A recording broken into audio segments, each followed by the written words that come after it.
Hello, everyone. My name is Stanley St. Rose, and today we're going to be talking about Escape from Spiderhead, written by George Saunders. Now, before I go into summary analysis of this work, please remember to leave a like, subscribe, and/or comment so that the channel can continue to grow.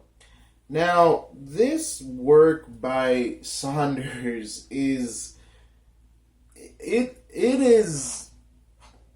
um it's an interesting work because it's taking place in the future. It says a lot about human emotions and what we are at our cores, but at the same time it's very disturbing.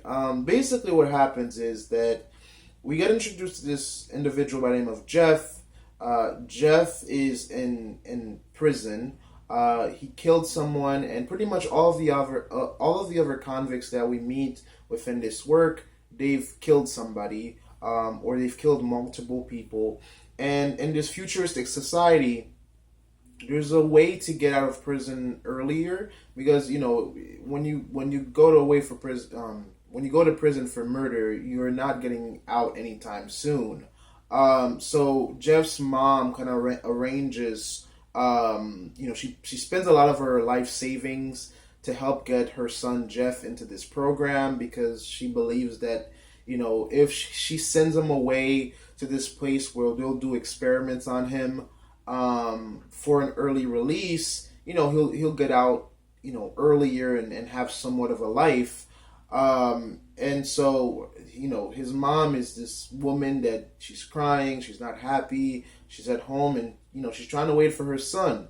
And Jeff is stuck in this facility. I'm not even going to call it a prison because it's more of a laboratory, and the convicts are more like lab rats. So you could just assume by Jeff's story that all of these individuals are in this laboratory and they're being experimented on for different things. And we meet this pretty much mad scientist by the name of Amnesty. And Amnesty is this guy who is trying to develop the right dosage and drugs to pretty much control human thoughts and emotions and will.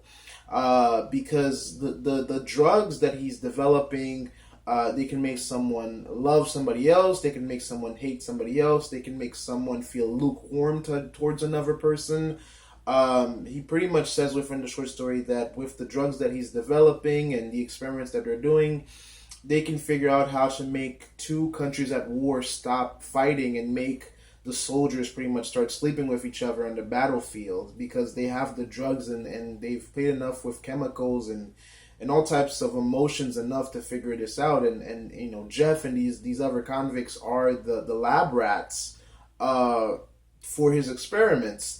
And this is all perfectly legal. And he comes off as this mad scientist who's just trying to make a name for himself. And these individuals, yes, they've done wrong things. They've killed people.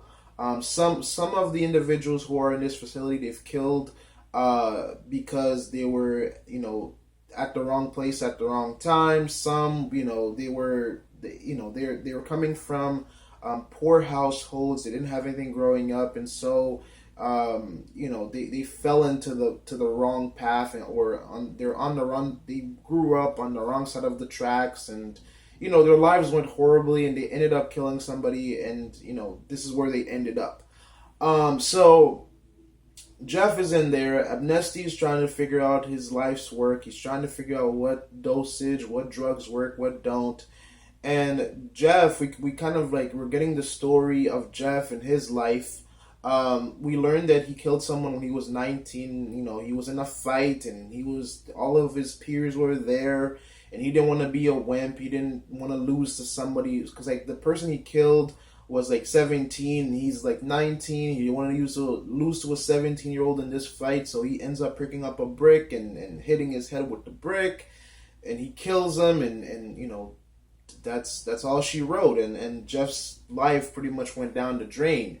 Now, again, these people are not in a regular prison. They are in kind of a test laboratory, and they're being tested on. So when we first meet Jeff, you would think that there would be, the most gruesome and the most chilling experiments being done on him. But pretty much he's in this room with this girl by the name of Heather, and the drugs, they pretty much, they have these like things pretty much attached to their bodies, that's kind of like surgically attached to their bodies. It's this kind of like a device that has a bunch of different types of drugs in it, and chemicals in it, and when the scientists want, when Abnesti want, he can apply whatever drugs he wants to their minds and to their bodies and make them do whatever they want. So some of the drugs and serums can like make them tell the truth. Some of them can make them fall in love with other people. Some of them, they can pretty much control their emotions with these drugs. They even have like a truth serum. It's not, they don't call it a truth serum, but they pretty much have a truth serum. The most deadly of chemicals that they have is something called darkened flux.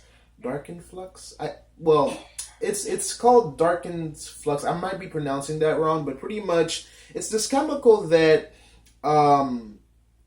that pretty much when they apply it to you, it can kill you.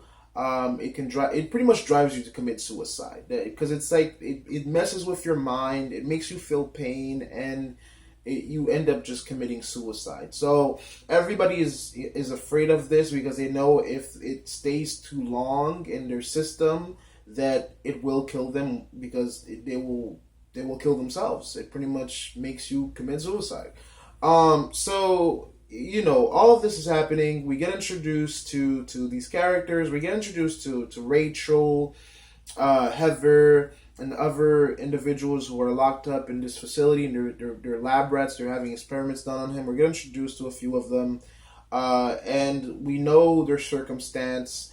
Again, this is called Escape from Spiderhead. So the facility is kind of like shaped like a spider. You have the control center where Amnesty and then his assistant is, and they're monitoring everyone. Then you have other rooms that are kind of like legs and arms of the spider where the experiments are actually done, and Amnesty's observing them from his command center. So we get introduced to Jeff and Heather at first. And pretty much Amnesty applies chemicals to them, and he makes them have sex 3 times. And it's not just sex; it's pretty much the whole 9 yards of love. They feel this intense passion towards each other. They feel lust and love and romance, and they're doing they're stuck together in this room for an hour and some change, and they're just totally and completely in love, and it's kind of like a feeling, an emotion, and an intensity that Jeff has never felt in his life, and he's like, oh my god, this is amazing, I've never loved this woman so much. And before the drugs were applied to him, he didn't think anything of Heather. Jeff didn't think anything of Heather. He didn't even think that she was that special. So the drugs are pretty much, when they're applied to you, your emotion towards people don't matter. Your opinion of people, don't matter, because if they turn on the drugs or the serums are applied to you, someone who you think is not attractive suddenly seems like, a model, and, a model that, someone that it's kind of like anything that they want you to like, you will like. So in an instant, Jeff didn't like Heather. Then in another instant, she was the most beautiful woman that he's ever seen. And same thing goes for Heather. They fall in love. They're stuck in this room, sleeping with each other, and Amnesty is pretty much watching the whole time. So that's his experiment. So he's observing them, and then pretty much after Heather leaves, Rachel comes in, and Rachel, same thing happens. Drugs are applied, the serums are applied, and Jeff sleeps with Rachel 3 times, falls in love with her the same way as he did Heather, feels the same emotions, and then the drugs are turned off, and they all go back to normal, and there's no love, and this makes Jeff sad. It makes him depressed, and Amnesty is taking his notes and doing his research.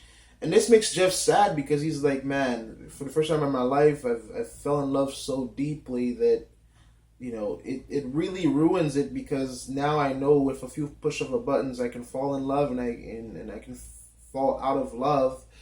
And he really thinks about this on how his emotions are being played with, and how he has no control over them, and how pretty much this kind of like, for this futuristic society, it pretty much teaches you that love can be artificial, and they can make it up and make it feel as real as the real thing.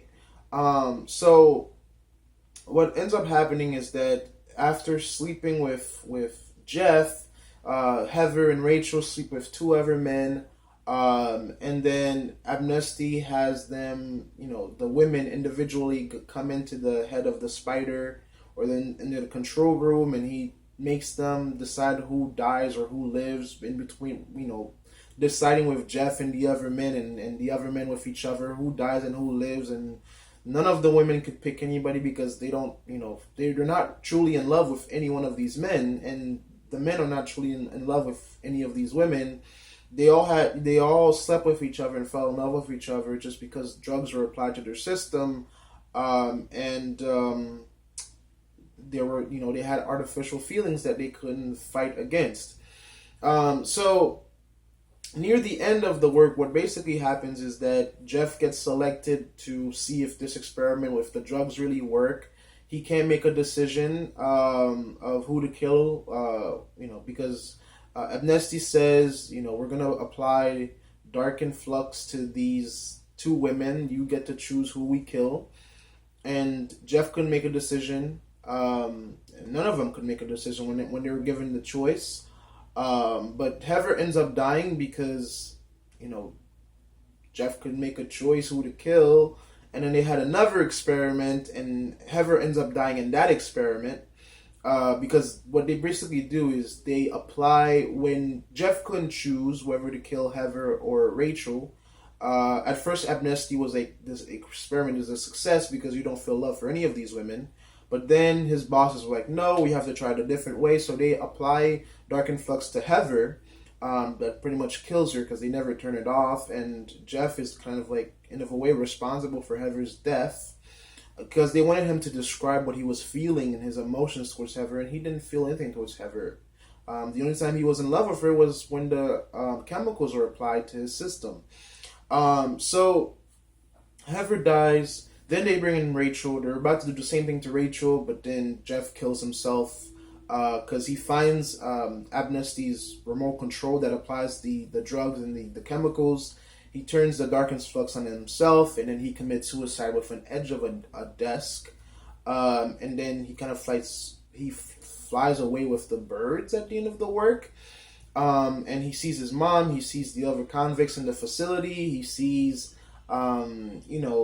things about his life, and he kind of like speaks to an omniscient figure at the end of the work. Rachel ends up surviving. Heather dies. Jeff dies. The other convicts, we don't know what's going to happen to them, but based on what just happened with Heather and Jeff, we know that some of them might survive and some of them might just die. So in this futuristic society, it's kind of dark.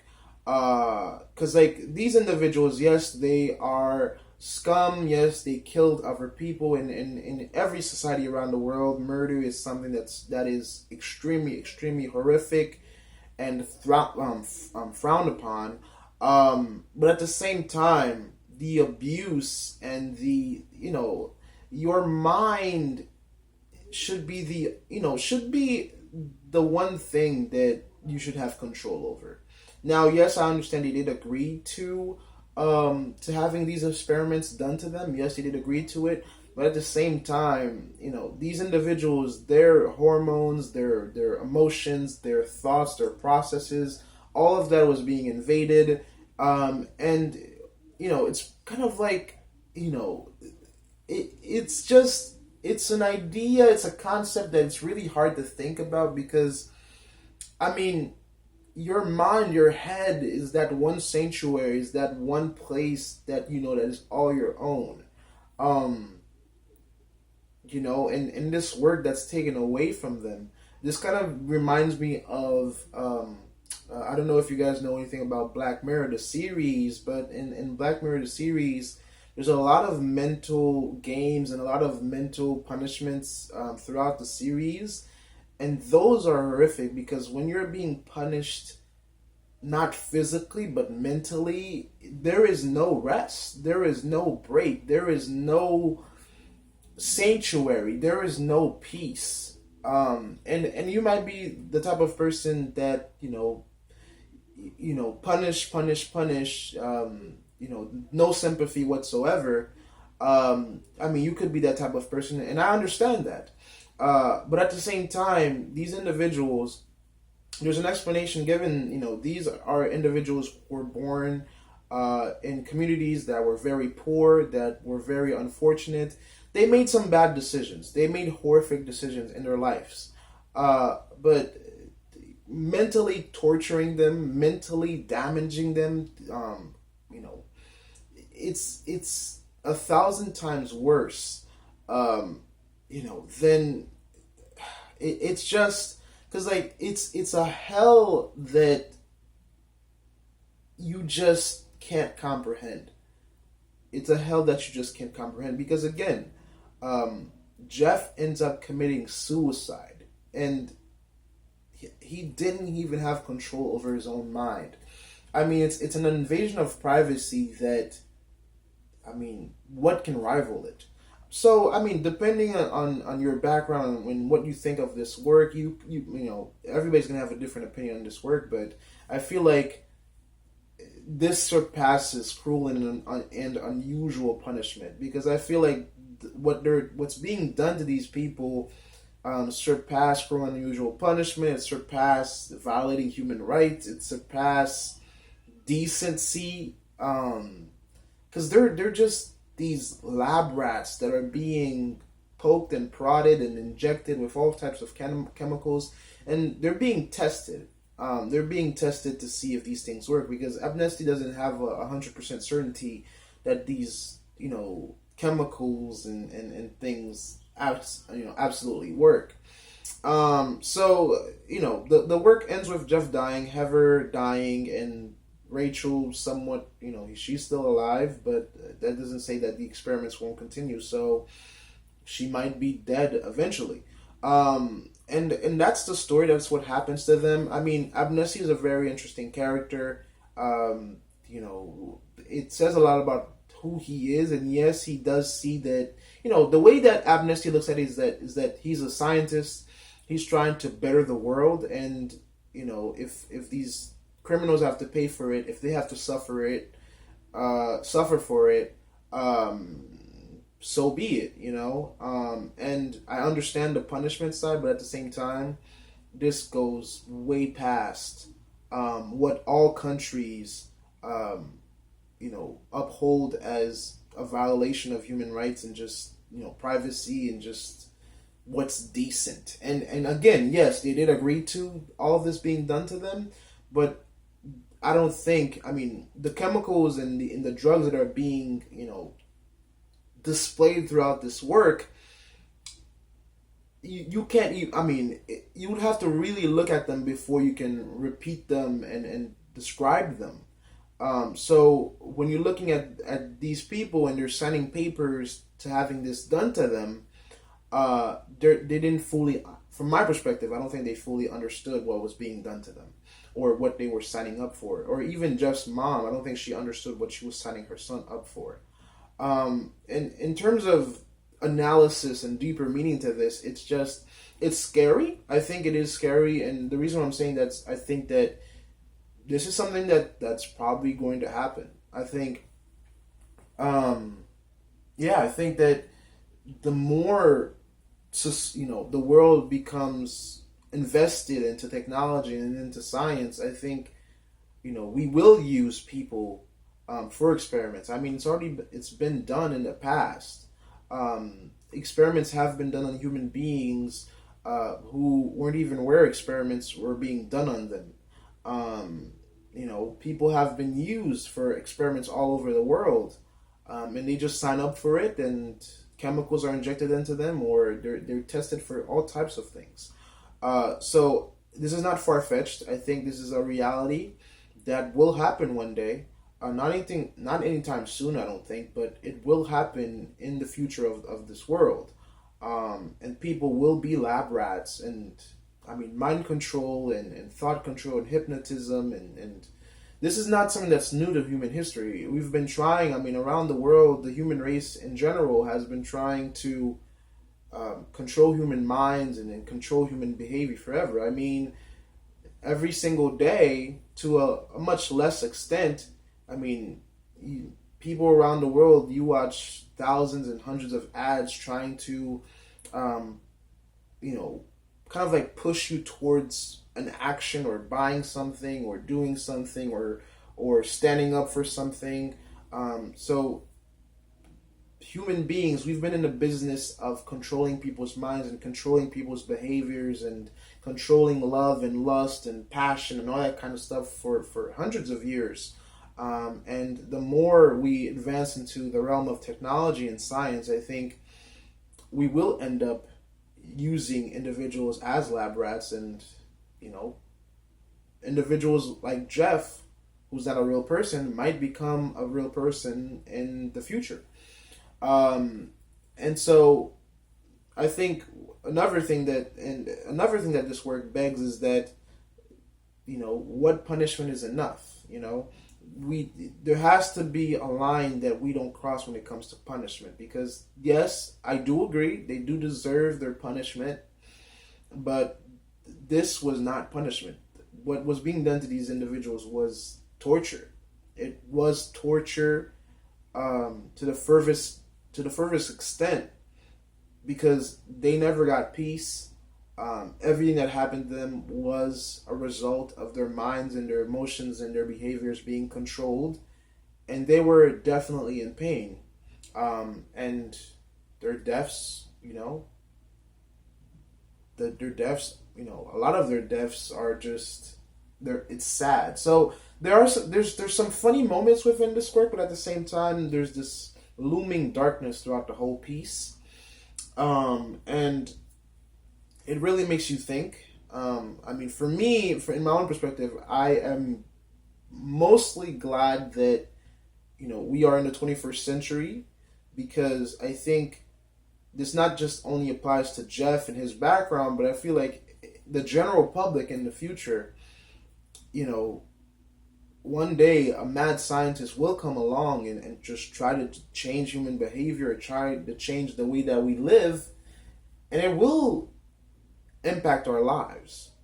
Because if something like dark influx and these other chemicals exist in the world, I mean, your free will could pretty much be heading out the door.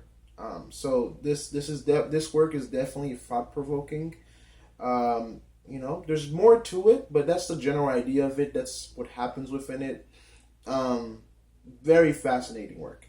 But that's all I had to say on it. Please remember to leave a like, subscribe, and or comment, and I'll see you guys in the next video.